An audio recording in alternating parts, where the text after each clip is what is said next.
이 난삽한 시대에 진정한 진보 정신이 무엇인가를 탐색하는 이원복 진보TV입니다. 이원복 TV는 진보 정신의 이론적 배경을 탐색하기 위하여 학문의 왕도를 개설하고 있으며 진보 정신의 한국적 적용을 살펴보고자 정치 평론을 운영하고 있습니다. 시청자 여러분들의 많은 성원과 적극적인 구독과 좋아요, 응원 댓글을 꼭 부탁드리겠습니다. 학문의 왕도 이제 세 바퀴째 도는 시간이 되었습니다. 물질로부터 시작해서 생명체로, 그 다음엔 생명체 중에서 가장 중요한 우리 인간에 대해서, 그 다음엔 역사와 언어에 대해서, 그리고 나서 상상력과 현실과 지혜의 세계에 관해서 큰 개론들을 한 바퀴, 두 바퀴쯤 돌았으니 이제 어느 정도는 학문의 대관이 서지 않았을까 추측해 봅니다. 이제부터는 조금씩 더 심화반으로 들어가서 어떠한 학적 탐색들이 본격화되고 있는지 살펴보도록 하겠습니다. 오늘 그 첫 번째로 다시 물질의 세계 3편인데 오늘은 물질이 운동해 가는 것이 아니고 물질의 상의 변화, 상태의 변화, 구체적으로 변화에 숨겨진 비밀들을 살펴보도록 하겠습니다.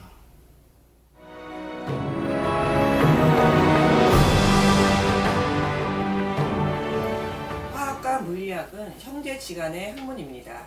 애초 이 둘은 따로 있지 않았지요. 화학이란 말이 통용되기 시작한 것이 1800년대 중반이니까 약 150년 전에야 물리학과 화학의 분화가 이루어졌다 할 수 있겠습니다. 학이사 물리학이란 용어도 자연 철학으로부터 분리되기 시작한 것이 대충 17세기쯤부터이니까 그 이전에는 공부를 좀 한다는 사람들이 자연 철학 수준에서 말들을 하였다 봐야 합니다. 단어가 없으면 개념이 없었다고 봐야 하는 것이지요. 인간 사유의 발전이란 단어의 확장, 변동을 추적하는 것으로 바꿔 말할 수 있는 것입니다. 인간은 처음에 옹알이 어법으로부터 시작해서 점차 단어의 습득으로 성인 어법으로 진화되어 나가는 것이지요. 물리나 화학이란 동양적 어법과 피직스, 케미스트리의 서양적 어법이 언제부터 문헌에 나타났느냐 하는 것을 역추적하는 것은 이래서 의미를 갖는 것입니다. 물리와 화학이란 단어가 나오기 전까지 사람들은 물체의 본질, 성질, 변화 이런 것들을 철학적 언어 수준에서만 논란했다 이야기입니다. 몇 마디 하고 나면 더 얘기할 단어들이 없었다 하는 것이지요.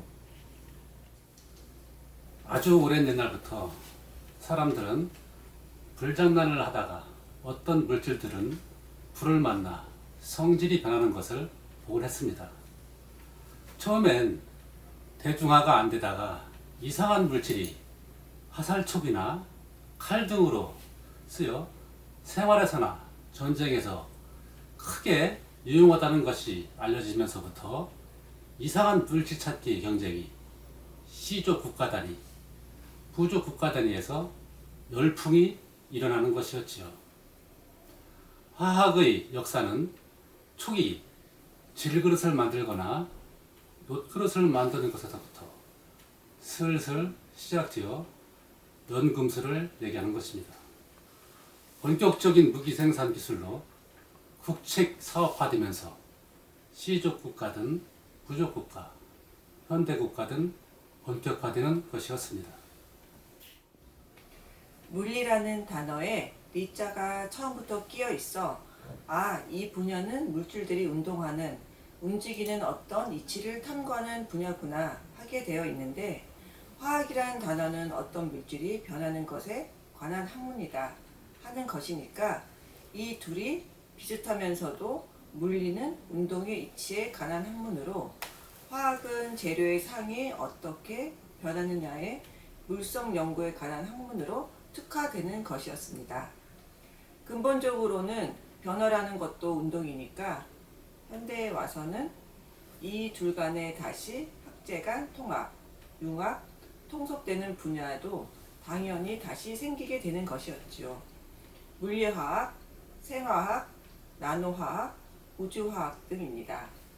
그런 가운데 여전히 대중들에게는 화학하면 어떤 과학자가 하얀 가운 입고 플라스크 병 들고 흔드는 장면이 가장 많이 리퍼런트, 대칭되는 장면이다 보니 화학과 하면 연구실에서 약품들이나 페인트 등 재료 갖고 냄새를 맡으며 고생하는 분야다 하는 인식이 널리 퍼져 있고, 물리학 하는 사람이다 그러면 고상하게 머리 엄청 굴리는 천재들이 모인 곳이다 하는 통념이 형성되는 것이었지요.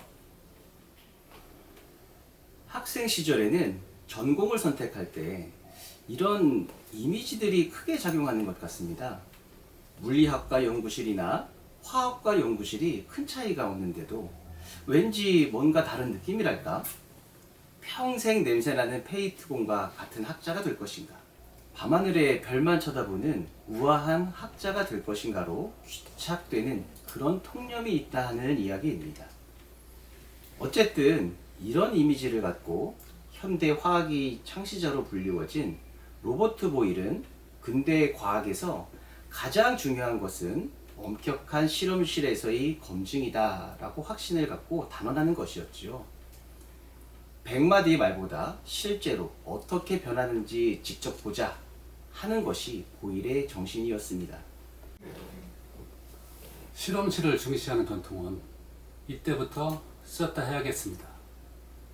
실험과학이란 말도 이때부터 본격화되었습니다.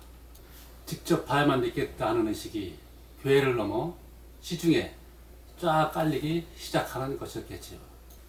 한쪽에선 사제들, 신부님들 말이니 무조건 믿어라 하는데, 한쪽에선 실험실에서 내 두 눈으로 확인하지 않으면 새로운 세상을 여는 학문으로 인정하지 않겠다 하고 있으니 화학자들이야말로 교회, 성당의 가장 비판적인 사람들이었다 할 수도 있겠습니다. 이렇게 실험실에서부터 혁명적으로 불기 시작한 바람은 18세기 말 앙트 라버제에 의해 질량 복전의 법칙이 발표되었으며 1803년 돌턴이 근대적인 원자론을 발표하였고 1811년 아보가드로가 분자설을, 이어서 러시아 사람 멘델레예프가 주기율표를 발표하는 것이었습니다. 멘델레예프의 주기율표는 이후 전 세계의 일반 학생들에게도 보급되어 인문계 학생들에게조차 H는 수소, Na 는 나트륨, 소금, Ca는 칼슘 하는 식으로 범용 상식이 되어 버리는 것이었지요.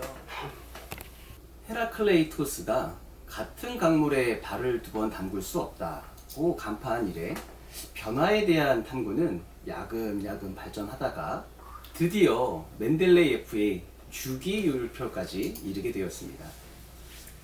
최근에는 자연 물질계 내에도 엄청나게 많은 원소들의 상호 결합물이 만들어질 수 있다는 비밀이 밝혀졌으며, 이에 따라 신생 합성된 물질들에 대한 이름 붙여주기 기법도 표준화되어가는 추세입니다. 전 세계 실험실에서 만들어진 합성 물체들을 각 나라마다 다르게 이름 지었을 경우 그 대혼란을 방지하자는 뜻이지요. 미래 사회는 어느 국가가 어느 정도의 합성 신물질들을 잘 만들고 실용화하느냐로 국가의 장래가 걸려있다고 해도 과언이 아닌 시대가 되었습니다. 우리가 아직 알지 못했던 신물질들이 자꾸 나오는 것이지요. 이러한 신물질들은 각종 첨단 공학에서 신의료 기술 등에서 그 힘을 발휘하게 될 것입니다. 앞으로는 아주 작은 알갱이가 천년만년 불을 지피우는 연료가 될지도 모르고, 인공장기에 끼워 넣으면 부식도 안 되고 가벼우면서도 제 기능을 다하는 그런 재료도 나올지 모르겠습니다. 치과에서 임플란트 할 때 많이 이용하겠지요. 화학은 지금은 어느새 재료공학과 함께 21세기를 이끄는 최첨단 과학으로 우뚝 서기 시작했다 할 것입니다. 이러한 모든 변화는 불과 100여 년 사이에 벌어진 일들입니다. 학문의 폭발은 냉정히 말해서 서구 사회를 선진 깡패 국가로 만들기도 했고 서구 선진 문명 사회를 만들어 주기도 하였습니다.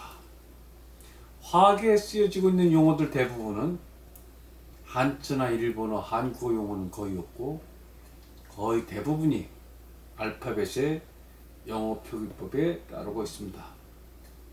후진국가 학생들은 단어 외우다가 지쳐서 학문의 본 내용에는 접근도 못하고 뒤로 나자빠지는 일이 발생하는 것이 현실입니다.